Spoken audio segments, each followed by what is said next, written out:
तो स्टूडेंट्स, हमने जितनी ग्रेविटेशनल पोटेंशियल कर लिया, ग्रेविटेशनल पोटेंशियल एनर्जी कर लिया, ग्रेविटेशनल फील्ड कर लिया। अब हम कुछ इंपॉर्टेंट बात पे जानने जा रहे हैं, जैसे इस binding energy of a body.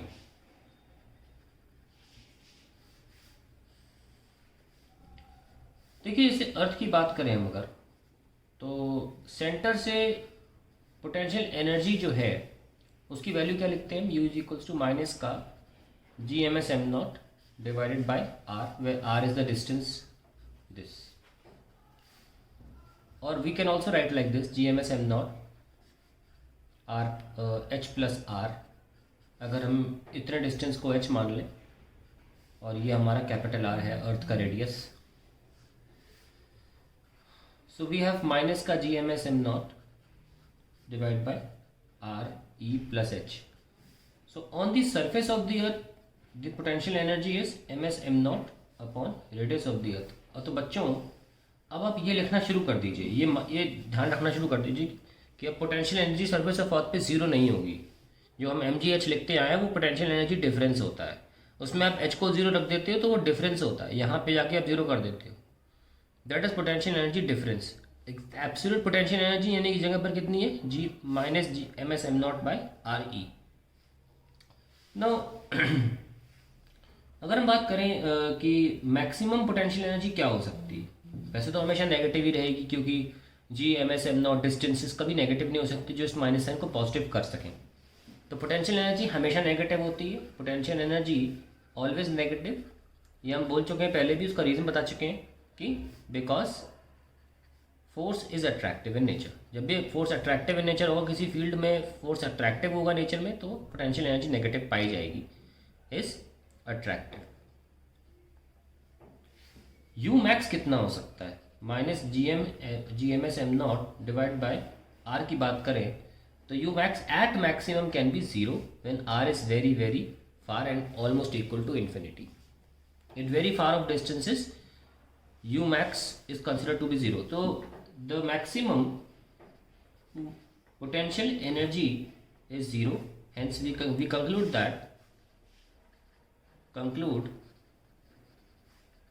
that potential energy can never be positive.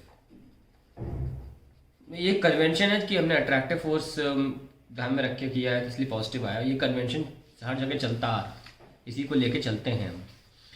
Now इसका मतलब क्या होता है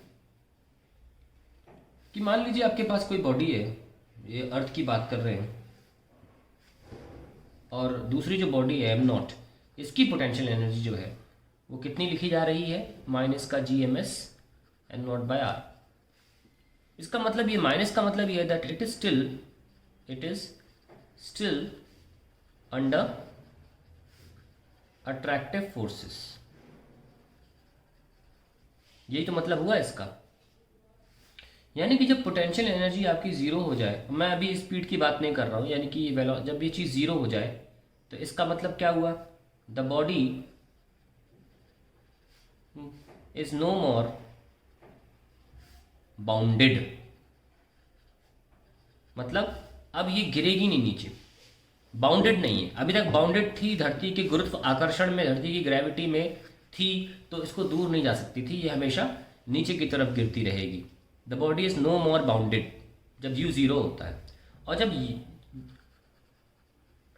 यू जीरो होने के बाद अब आप फर्दर इसमें एनर्जी कैसे दोगे? एक बार तो आपने आर इन्फिनिटी ले लिया ना, अब आर इन्फिनिटी से ऊपर थोड़ी ना कुछ हो सकता है, ऑलरेडी ये इन्फिनिटी है, तो यू जीरो हो गया, बॉडी बाउंडेड नहीं है, body is now free to move.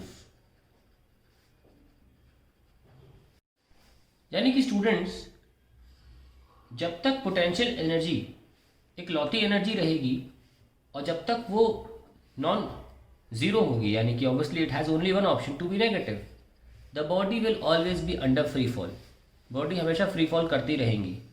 सिर्फ एक केस होगा जब हम इन्फिनिटी पर होंगे, जो कि कोई डिफाइंड डिस्टेंस तो नहीं है। जब इन्फिनिटी पर होंगे तो पोटेंशियल जीरो हो जाएगी और बॉडी बाउंडेड नहीं होगी। अब ये कोई डिफाइंड जगह तो नहीं है आर इक्वल टू इन्फिनिटी, और ऐसा भी नहीं है कि सिर्फ अर्थ ही इकलौती सेलेस्टियल बॉडी है हमारी यूनिवर्स में, और भी बॉडीज़ है। हो सकता है कि आप दूर जाने के चक्कर में अब मार्स के पास आ जाओ, फिर मार्स के गुरुत्वाकर्षण में आप पहुंच जाओगे, मार्स की ग्रेविटी पहुंच जाओगे, बॉडी मार्स में गिरने लग जाएगी, है ना। बॉडी स्टिल थोड़ी ना रहेगी। बॉडी अगर आप दूर लेते चले गए अर्थ के पास, लो मार्स के इसमें आ गए, जब अर्थ का वर्चस्व खत्म हो गया ग्रेविटी का, तो मार्स का चालू हो गया। तो हम चाहते हैं कि बॉडी में पोटेंशियल एनर्जी भी रहे और उसके बावजूद भी वो बाउंडेड ना हो। ये कैसे पॉसिबल है, देखते हैं। अभी तक हमने काइनेटिक एनर्जी की बात ही नहीं करी। हमने हमेशा बोला कि आप फोर्स लगाएं ऐसे कि एक्सेलरेशन बॉडी में ना हो। अब बॉडी में किसी भी वक्त किसी भी डिस्टेंस पर, आर डिस्टेंस पर पोटेंशियल एनर्जी ms m0/r है। टोटल एनर्जी क्या होती? टोटल एनर्जी सिर्फ पोटेंशियल एनर्जी तो नहीं होती, total energy kinetic plus potential दोनों होती है। अगर टोटल एनर्जी दोनों मिला के जीरो कर दी जाए तो भी बॉडी बाउंडेड अनबाउंडेड हो सकती है। बॉडी बाउंडेशन से बाहर निकल सकती है अर्थ की पोटेंशियल एनर्जी रहते हुए। तो हम क्या करेंगे, लेट अस प्रोवाइड, ये जो बॉडी यहाँ पर m0 है, let us provide m0 some kinetic energy such that it is unbounded। Unbounded का मतलब क्या हुआ, नेगेटिव साइन हटा दो, ये तो मतलब हुआ टोटल एनर्जी अगर पॉजिटिव हो गई इसका मतलब वो बाउंडेड नहीं है, अब वो फ्री टू मूव है, धरती को छोड़ के भी जा सकती है। तो यानी कि मेन कॉन्सेप्ट ये है कि total energy greater than equal to zero होगी, then m0 will be unbounded. और टोटल एनर्जी अगर जीरो हो गई तो जस्ट अनबाउंडेड। तो आइए टोटल एनर्जी को हम जीरो करते हैं, kinetic energy plus potential energy equal to zero. So half m v square, sorry greater than equal to zero, because even greater में भी पोटेंशियल एनर्जी जो है वो टोटल एनर्जी अगर ग्रेटर देन जीरो है तो भी अनबाउंडेड हो जाएगी, माइनस का GMS m0 divided by r greater than equal to zero. m0 cancel और v square by 2 greater than equal to GMS by r and v square greater than equal to GMS by r करके आप direct इसी step में square root ले लें। तो ये velocity होगी जिस which the body will move. Now अगर हम बात करते हैं कि जस्ट टोटल एनर्जी अगर जीरो कर दें तो क्या होगा, kinetic energy plus potential energy equal to zero. ऐसे में क्या होगा कि बॉडी की जो एनर्जी है वो जस्ट जीरो हो रही है, इसका मतलब बॉडी जस्ट अनबाउंडेड हो रही है, यानी कि ready to escape the earth's gravitational pull, यही कह जा सकता है। तो ऐसी वेलोसिटी को फिर हम एस्केप वेलोसिटी बोलते हैं, जिस वेलोसिटी पर कोई भी बॉडी अपने सोर्स बॉडी के ग्रेविटी को छोड़ के चली जाए।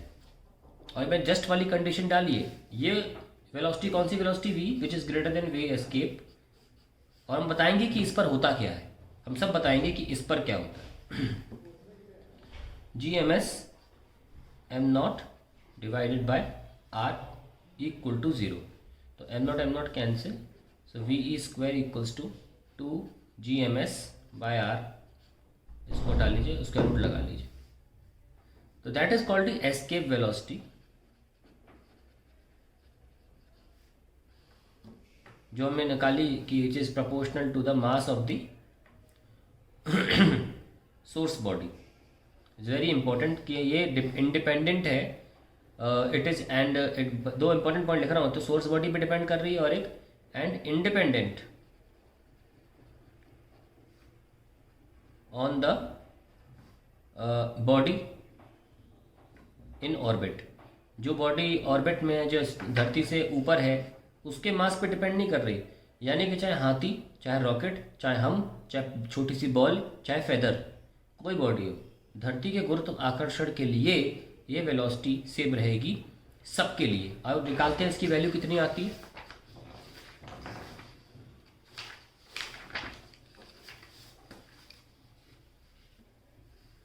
वी एस्केप की वैल्यू अर्थ के लिए कितनी आती है, let us find out. 2 GMS by r कितनी आ जाती है ये, 2 इंटू 6.67 10 की पावर -11 प्लस 5.9 सॉरी इंटू 5.98 10 की पावर 24। ये मास ऑफ द अर्थ होता है, मास ऑफ अर्थ इज 5.98 10 की पावर 24 एंड आर हम अप्रोक्सीमेटली अर्थ का रेडियस ही ले लेते हैं 6.4 10 की पावर 6। मतलब अर्थ के आसपास, क्योंकि हम किसी बॉडी को अगर अर्थ सरफेस से ही इसको जुदा करना चाहते हैं, ऊपर जाके जुदा करने की बात नहीं कर रहे, अर्थ सरफेस से ही ऊपर जाके थोड़ी और हेल्प हो जाएगी, थोड़ी वेलोसिटी कम रिक्वायर्ड होगी। मैं तो मैक्सिमम निकालना चाहता हूँ, तो अर्थ से हम फेंकना चाहते हैं तो कितनी वेलोसिटी रिक्वायर होगी, तो हम इसलिए रेडियस जो है वो केवल रेडियस ऑफ द अर्थ ले रहे हैं, ठीक है। 6.4 10 पावर 6 मीटर, मैंने मीटर में कन्वर्ट कर लिया है। When you will solve it you will get 11.2। मैंने हालांकि आंसर 11,200 मीटर पर सेकंड आएगा, मैं डायरेक्टली किलोमीटर में लिख रहा हूँ क्योंकि यही फेमस वैल्यू किलोमीटर पर सेकंड में बताई जाती है, 11.2 किलोमीटर पर सेकंड। हालांकि ये वैल्यू जो निकल के आती है ये खासा कम होती है एक्चुअल से, काफ़ी कम होती है, और एक्चुअल जो होगी करीब 15 to 16 होगी, क्योंकि इसमें एयर फ्रिक्शन यूज़ नहीं किया जाता है, एयर फ्रिक्शन नॉट इंक्लूडेड। और ज़्यादा भी हो सकती है, पर कुछ जगहों पर ये वैल्यू लिखी रहती है अगर आप एयर फ्रिक्शन को ध्यान में रखेंगे। और ये बहुत सी चीज़ें जैसे कि अगर आप, जैसे अर्थ जिस तरीके से घूमती है, अगर आप उसी डायरेक्शन में आप बॉडी को ऑर्बिट में फेंकें, जिस डायरेक्शन में अर्थ घूम रही होती है उसी डायरेक्शन में अगर बॉडी को भी आप थ्रो करें तो आपको थोड़ी सी कम रिक्वायर्ड होगी, लेकिन एयर फ्रिक्शन तो आएगी। कुल मिला के you should remember that 11.2 kilometre per second is the escape velocity for the planet Earth. तो यही एस्केप वेलोसिटी के कॉन्सेप्ट से बाहर निकलता है बाइंडिंग एनर्जी का कॉन्सेप्ट। बाइंडिंग एनर्जी का ऑफ अर्थ लिख लें अगर, क्योंकि नॉर्मली हम अर्थ के बारे में पढ़ाई करते हैं, तो आप बताइए क्या बोलेंगे। द एनर्जी रिक्वायर्ड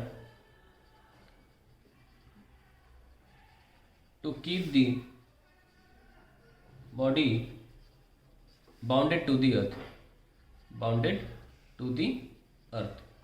ना हम जानते हैं कि पोटेंशियल एनर्जी का फॉर्मूला होता है जी माइनस का GMS m0 बाय आर, और ये माइनस एन क्या दिखाता है, अट्रैक्टिव अंडर अट्रैक्टिव फोर्स,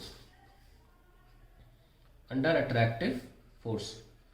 जैसे ये माइनस साइन हट जाएगा, यानी कि जब जीरो जीरो, जब टोटल एनर्जी, अभी तो बॉडी के पास टोटल एनर्जी केवल पोटेंशियल एनर्जी ही है, अब हम इस एनर्जी को जब तक ये माइनस है, सपोज -5 जूल है, और जब तक माइनस साइन लगा रहेगा तब तक आपकी बॉडी बाउंडेड रहेगी, ग्रेविटी में नीचे गिरती रहेगी, अर्थ की ग्रेविटी में ही हमेशा रहेगी और अर्थ से अट्रैक्ट होती रहेगी।